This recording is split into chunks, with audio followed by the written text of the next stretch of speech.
मैंने जैसे ही बाथरूम में उसे दिखा, मेरी जोर से चीख निकल गई और मैं वहीं पर आंखें बंद कर कर रह गई। लेकिन इस बार मैं बेहोश नहीं हुई थी, मैं होश में थी और मुझे अच्छी तरह से होश था। लेकिन मेरे जिस्म में एक अजीब तरह की गुनूदगी तारी हो गई थी। मैं नीम बेहोश की हालत में थी, यानी बेहोश भी थी और थोड़ा बहुत मुझे होश भी था। आंखें हल्की मध्यम सी खुली हुई थी और मुझे सब दिखाई दे रहा था। अब वो काला साया मेरे करीब आ चुका था और उसने मुझे उठा रखा था। ऐसा लग रहा था जैसे मैं फिजा में बुलंद हूँ, लेकिन वो काले साये का अलग ही धुआं सा मुझे दिखाई दे रहा था। उसके बाद वो काला साया मुझे उठाकर उस जगह पर ले गया जहाँ मेरा बेड लगा हुआ था। बेड के करीब ले जाकर उसने मुझे बेड पर पटक दिया। सबसे बड़ी ताज्जुब की बात तो ये थी कि मैं अपने हाथ पैरों में कोई मूवमेंट ही नहीं कर पा रही थी। ऐसा लग रहा था जैसे मेरे हाथ पैर मेरे काबू में नहीं है और मेरा जिस्म पूरी तरह से बेजान हो चुका है। समझ नहीं आ रहा था कि ये कैसी हालत है मेरी। मैं उसको साफ साफ देख रही थी। वो अजीब सा भयानक सा काला साया था, मेरे ठीक सामने खड़ा था और मैं बेड पर लेटी हुई थी। मुझे इतना होश जरूर था कि वो सामने मुझे साफ तौर पर दिखाई दे रहा था और मुझे अपने हाथ पैर बेजान होते नजर आ रहे थे। समझ नहीं आ रहा था उसने क्या जादू कर दिया है मेरे ऊपर कि मेरे हाथ पैर काम ही नहीं कर रहे हैं। और उसके बाद अचानक ही वो काला साया एक शक्ल इख्तियार कर लेता है। बड़ी बड़ी आंखें, बड़े बड़े बाल और उसके चेहरे से वो कोई शैतान लग रहा था। अब उसका पूरा काला साया एक जिस्म में तब्दील हो चुका था और वो बड़ा ही खतरनाक लग रहा था। उसकी अच्छी खासी हाइट थी, हेल्थ भी बहुत ज्यादा थी। किसी भी हद से वो इंसान तो लग ही नहीं रहा था, लेकिन उसका शक्ल जो था वो पूरी तरह इंसान जैसा ही था, लेकिन बहुत डरावना। उसके बाद वो मेरी जानिब बढ़ने लगा। मैं इतनी बेबस थी कि अपने हाथ पैर तक हिला नहीं पा रही थी। चीखने की कोशिश कर रही थी लेकिन मुंह से आवाज भी बाहर नहीं निकल रही थी। ऐसा कुछ तिलिस्म उसने मेरे ऊपर कर दिया था। मुझे कुछ समझ नहीं आ रहा था कि मेरे साथ ये सब क्या हो रहा है। मेरे जुबान पर ताले लग चुके थे, जिसमें हरकत नहीं कर पा रहा था और फिर वो मेरे ऊपर आ गया। मैं चीखने की बहुत कोशिश करती रही, मुझे रोना आ रहा था, आंसू मेरे बह रहे थे, लेकिन मेरा कोई मददगार नहीं था। और उस नापाक साये ने उसके बाद मेरे साथ वो हरकतें की और वो बदसलूकी की जो एक लड़की के लिए अपने लफ्जों में बयान करना बहुत शर्म की बात होती है। उसने मेरी इज्जत को तार तार कर दिया और मुझसे अपनी ख्वाहिशात पूरी करके मुझे इसी तरह बरहना ही यानी बिना कपड़ों के बेड पर छोड़कर वहां से चला गया। और उसके बाद मुझे भी होश नहीं था कि मुझे क्या हुआ, मैं बेहोश हुई या मैं सो गई, ये तो नहीं पता। लेकिन जब आंख खुली तो मैंने अपने आप को जिस हालत में पाया उसने मुझे हैरान कर दिया था। उसके बाद जैसे ही मेरी आंख खुली तो मैं अपने बेडरूम में ही थी और उसी तरह पड़ी थी जिस तरह मैंने उस वक्त अपने को अपनी हालत में देखा था। लेकिन ताज्जुब की बात यह थी कि मेरे कपड़े मेरे जिस्म पर जेबे तन थे, यानी मैं कपड़े पहने हुई थी। लेकिन उस वक्त जब वो नापाक साया मेरे करीब आया था उसने मेरे कपड़े वगैरह सब फाड़ दिए थे और अपनी जिस्मानी ख्वाहिशात पूरी करके वो तो जा चुका था। लेकिन ताज्जुब की बात यह थी कि रात को जो मैंने सूट पहन रखा था वही अभी भी मेरे जिस्म पर था और वो सही सलामत था। कुछ समझ नहीं आ रहा था कि वो ख्वाब था या हकीकत। मैंने जैसे ही वॉशरूम की जानिब देखा तो दरवाजा अब तक खुला हुआ था और लाइट्स भी सारी चालू थी। मुझे समझ नहीं आ रहा था क्या वो एक ख्वाब था। नहीं, वो ख्वाब नहीं हो सकता क्योंकि मैंने अपनी आंखों से देखा था उस भयानक काले साये को और मेरे साथ उसने वो सब किया। उसने मेरे कपड़े भी फाड़े थे लेकिन मेरे कपड़े तो सही सलामत थे। ये कैसे हो सकता था, कुछ समझ में नहीं आ रहा था। तभी अचानक मुझे अपने जिस्म पर दर्द सा महसूस हुआ और जैसे ही मैं खड़े होने की कोशिश करने लगी तो मेरे पैर और मेरे प्राइवेट पार्ट में भी दर्द होने लगा। अब मुझे समझ में आ चुका था कि हो ना हो इसमें कुछ ना कुछ तो गड़बड़ है और मेरे साथ वो सब हुआ है जो मैंने नीम बेहोशी की हालत में देखा था।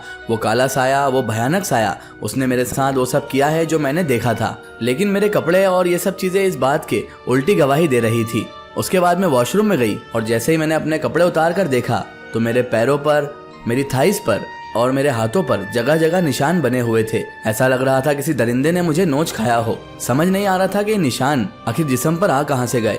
जरूर ये उस भयानक साये का ही काम है, लेकिन मैं अब किसको कैसे क्या बताऊंगी और कैसे अपनी हालत का लोगों को बता पाऊंगी। लोग मेरे बारे में क्या सोचेंगे और कौन मेरी बात पर यकीन करेगा कि कोई ऐसी भयानक चीज या प्रेत आत्मा या भूत जो भी वो था वो मेरे साथ ऐसा काम कर सकता है। ये सब तो किस्से कहानियों में सुना जाता है, लेकिन मेरे साथ ये सब हकीकत में हो रहा था। जैसे ही मैंने अपने कपड़ों पर नजर मारी तो उस पर खून भी लगा हुआ था। मुझे रोना आ गया। मैं समझ चुकी थी कि वो दरिंदा मेरी इज्जत को तार तार कर गया है। मुझे कहीं भी मुंह दिखाने काबिल उसने छोड़ा नहीं है और मेरी इज्जत से वो खेल गया। लेकिन वो था कौन और कहां से आया था और उसने मेरे साथ आखिर ऐसा क्यों किया? मैंने किसी का क्या बिगाड़ा था? मैं वॉशरूम में बैठे बैठे बहुत देर तक रोती रही, घंटों बैठकर वहां पर अपनी इस बेबस हालत पर रोती रही। बहुत रोई। लेकिन इस तरह बाथरूम में रोने से भी इस परेशानी का हल होने नहीं वाला था। अगर कल को वो शैतान, वो नापाक साया फिर से आ गया तो मैं क्या करूंगी। मुझे इस मामले में किसी न किसी की मदद की अब जरूरत थी, लेकिन मैं किससे मदद मांगती? कौन होता मेरी मदद करने वाला? और किसको ये सब घिनौनी दास्तान अपनी बता पाती कि मेरे साथ उस नापाक साये ने क्या किया है। कुछ समझ नहीं आ रहा था कि ये सब क्या हो रहा है। मैंने सोचा कि आज इस बात को किसी से ना करना ही सही होगा। मुझे ज़रूरत थी एक सच्चे रास्ते की, लेकिन वो रास्ता मुझे कैसे मिल पाता?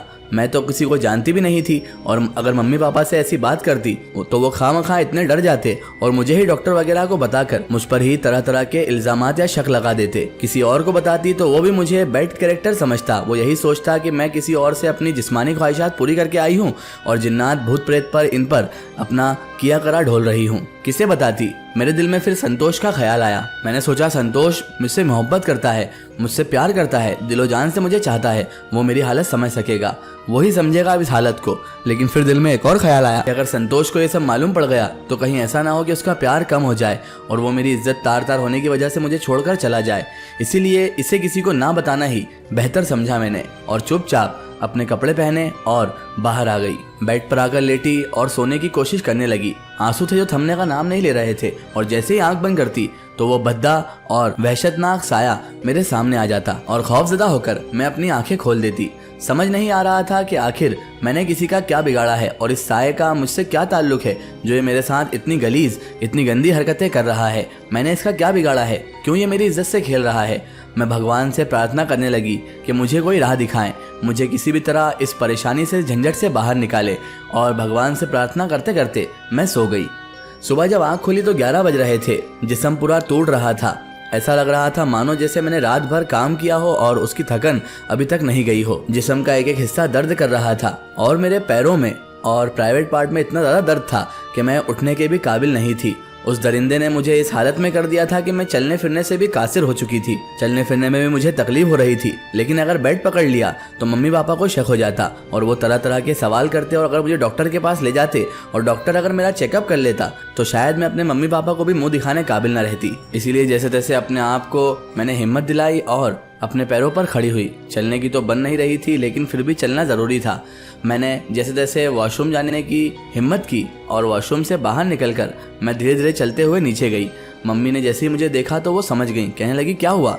मैंने कहा, कुछ नहीं, थोड़े पैरों में दर्द है, आज मैं कॉलेज नहीं जाऊंगी मम्मी, मुझे नाश्ता दे दीजिए, मैं वापस अपने कमरे में जाके आराम करूंगी। मम्मी ने कहा, बिल्कुल बेटा, आराम करो, आराम। वैसे भी हम तो तुम्हें मना ही करते हैं कि रेगुलर कॉलेज जाने की कोई ज़रूरत भी नहीं है, तुम ही हो जो जिद पकड़ कर रहती हो। मैंने कहा, ठीक है मम्मी, मुझे नाश्ता दे दीजिए। मम्मी ने मुझे नाश्ता दिया। नाश्ता करने की तो इच्छा नहीं थी, बस ये घर वालों के सामने एक ढकोसला करना था, एक झूठा दिखावा करना था कि मैं बिल्कुल नॉर्मल हूँ, सिर्फ पैरों में दर्द है। जैसे तैसे थोड़ा बहुत नाश्ता किया और उसके बाद उठकर जाने लगी तो मम्मी कहने लगी, बेटा आज तूने नाश्ता पेट भर कर नहीं किया, कल तो तू खुद और मांग रही थी, मैंने तेरी वजह से आज ज़्यादा नाश्ता बनाया था। मैंने कहा, मम्मी मुझे आज भूख नहीं है, जब भूख लगेगी तो मैं आपसे खुद ब खुद मांग लूँगी। मम्मी ने कहा, ठीक है बेटा, जाओ आराम करो और एक आध पेन किलर ले लेना। मैंने कहा, जी मम्मी। वैसे पेन किलर की मुझे सख्त ज़रूरत थी, क्योंकि जिसमें ऐसा दर्द कर रहा था मानो मुझ पर कुंटलों का वजन लाद दिया गया हो। हाथ पैर सही से काम नहीं कर रहे थे और पैरों का और जिस्म का कोई ठिकाना नहीं बचा था। जैसे जैसे अपने आप को अपने रूम में लेकर आई और जैसे ही रूम में आए और बेड पर बैठी तो मुझे फिर से वही एहसास महसूस होने लगा। मेरे आसपास मुझे किसी की मौजूदगी का एहसास होने लगा। मुझे यकीन हो चुका था कि ये हो ना हो वही साया है जिसने मुझे इस हद तक पहुंचा दिया है। मैंने उसे मुखातिब करके कहा, कौन हो तुम और क्या चाहते हो मुझसे? आखिर क्यों मेरे पीछे पड़े हो? जवाब दो, मैंने क्या बिगाड़ा है तुम्हारा? क्यों मेरे साथ ये खेल खेल रहे हो? इतने घिनौने हरकत करते हुए तुम्हें शर्म नहीं आई जरा सी भी? लेकिन जवाब में मुझे कोई भी चीज़, किसी भी शय ने जवाब नहीं दिया। ना ही कोई सुनाई दिया, ना ही कोई दिखाई दिया। बस वही अजीब सा एहसास होता रहा। मैं जैसे तैसे खुद को संभाल पाई थी और फिर मुझे ये एहसास होने लग गया था। मैं पूरी तरह से फ्रस्ट्रेट हो चुकी थी और मैं बेड पर बैठकर रोने लग गई। थोड़ी देर बाद अचानक वो एहसास गायब हो गया। अचानक मुझे ऐसा लगने लगा कि अब मैं कमरे में तन्हा हूँ। मैंने अपना सिर पकड़ा और अब सोचने लगी कि इस मुसीबत का क्या किया जाए। अगर इस काले साये ने, इस भद्दे साये ने फिर से मेरे ऊपर वही सब जुल्म किया तो मैं क्या करूँगी? अगर किसी को ना बताऊं तो इस काले साये से पीछा कैसे छुड़ाऊंगी? और अगर किसी को बता देती हूँ तो ज़माने में मेरी इज्जत पारा पारा हो जाएगी। कुछ भी समझ में नहीं आ रहा था कि क्या करूँ और क्या ना करूँ। मैंने सोच लिया था कि इस मुसीबत का अगर हल ना निकाला तो मैं घुट घुट कर इसी तरह मर जाऊंगी। सबसे पहले मुझे ज़रूरत थी आराम की, क्योंकि मेरा सिर बहुत भारी हो रहा था और जिस्म पर तो कुंटलों का वजन लग रहा था। मैंने ड्रॉज में से पेन किलर निकाली, उसे खाई और बिस्तर पर लेट गई। इस तरह मेरे हाथ पैर दर्द कर रहे थे कि मैं आपको बयान भी नहीं कर सकती। सोने की कोशिश तो कर रही थी लेकिन नींद नहीं आ रही थी। आंख बंद करते से ही वो भयानक साया आंखों के सामने आ जाया करता था और जो इंसानी शक्ल मैंने उस भयानक साये की देखी थी वो तो नज़रों से जाने का नाम ही नहीं ले रही थी। जैसे तैसे करके कुछ मंत्र मुझे आते थे, मैं पढ़ पढ़ कर अपने ऊपर ही फूंक मारे जा रही थी और न जाने कब इन्हीं फिक्रो ख्याल में मेरी नींद लग गई। इसकी आएगी स्टोरी हम देखेंगे इसके अगले पार्ट में। अगर आप भी अपनी ज़िंदगी की कोई सच्ची कहानी या फिर अपनी कोई स्टोरी हमारे चैनल से शेयर करवाना चाहते हैं या आप चाहते हैं कि आपकी रियल स्टोरी हम अपने चैनल से शेयर करें तो हमें कांटेक्ट करें हमारे फेसबुक और Insta page my story book पर। फेसबुक और इंस्टा पेज पर हमसे जुड़ें और हमें अपनी स्टोरी ज़रूर शेयर करें।